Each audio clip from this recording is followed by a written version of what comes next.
Hey, this is Matt once again. We're about to another review, then another paid request, this time from Jonathan Lindsey, as for another episode of Batman the Animated Series.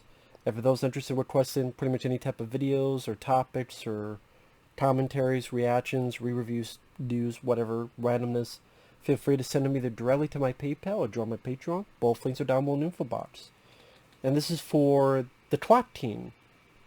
Like I said, it's a Batman the Animated Series episode. And this was okay. It was kind of an interesting idea.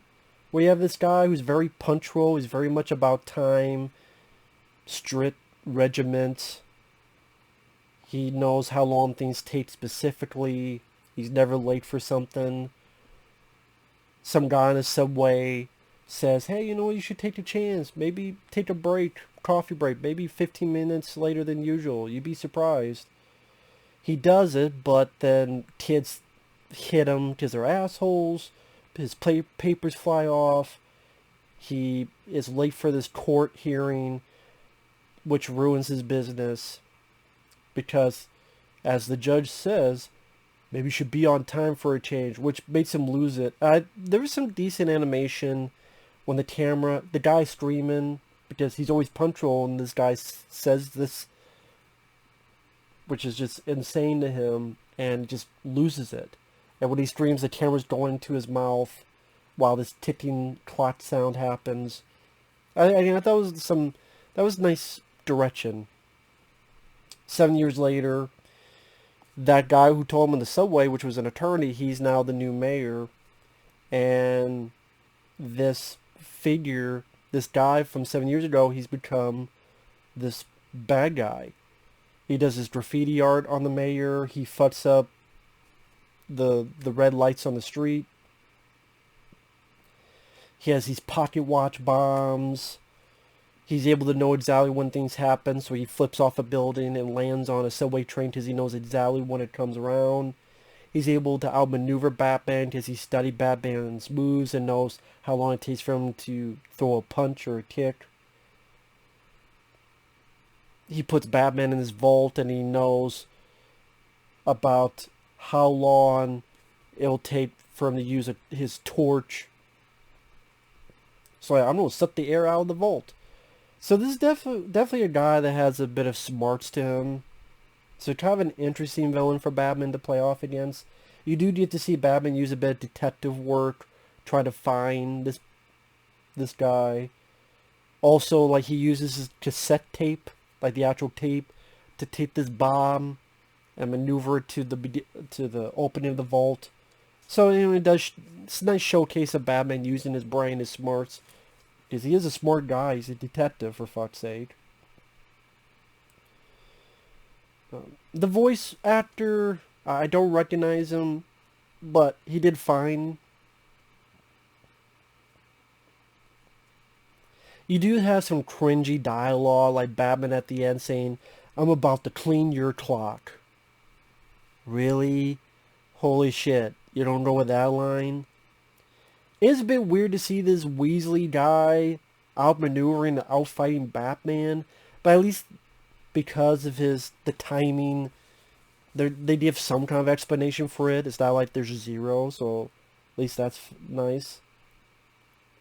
Batman uses it against him.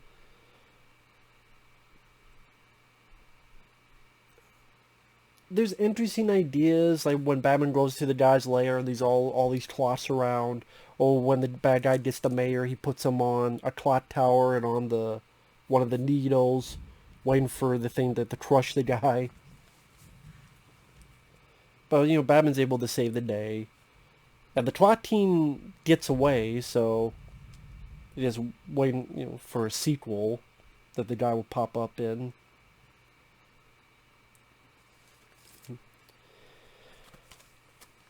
I would say it wasn't the most exciting episode. This wasn't like a villain that I would care to see a whole lot of compared to Joker, Two-Face, Clayface, even Man-Bat.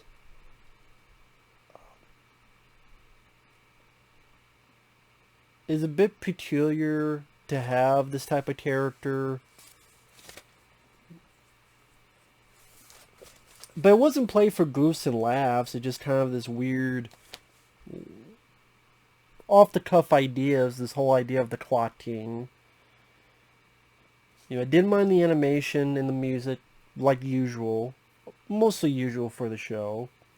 Like I said, the animation I liked, well, the camera's going to the guy's mouth when he's screaming, and I guess maybe have the bad guy use a bit more of the idea that he times things to such perfect stature, whether it be maybe in a car chase, he's able to time out when things happen, so he's able to get away from Batman's Batmobile, or granted, he's doing that during the fight scenes. He's able to outmaneuver Batman. That's why. Like I said, it was interesting. Something about it didn't grab me. I don't know what it is. Maybe because, the action scenes didn't really stand out for me. Like I said, the plot is kind of peculiar type of villain. I don't. Well, it's not like Eggman from Batman the old '60s show. It could easily go that way, though. I think maybe there's a clotting in the comic, but from what I understand, that's not exactly how it played off here compared to there. I mean, I know there's a Calendar Man bad guy in Batman, so you do some off the cuff villains. So granted, on one end, it was different to see something. It was nice to see something different from the norm than just another Joker and Two-Face, and not to just have the same villains over and over again. So it was an interesting change of pace. Is that something I would like to see often? But a change of pace is nice every once in a while, and gave Batman a bit of a different foe to go up against. Like I said, the action scenes never really sticks out to make me want to go rewatch it, or whether emotional wise, like the Mr. Freeze episode, or like I said, action wise, like the Man Bat episode, among others, or personality wise, like the Joker episodes.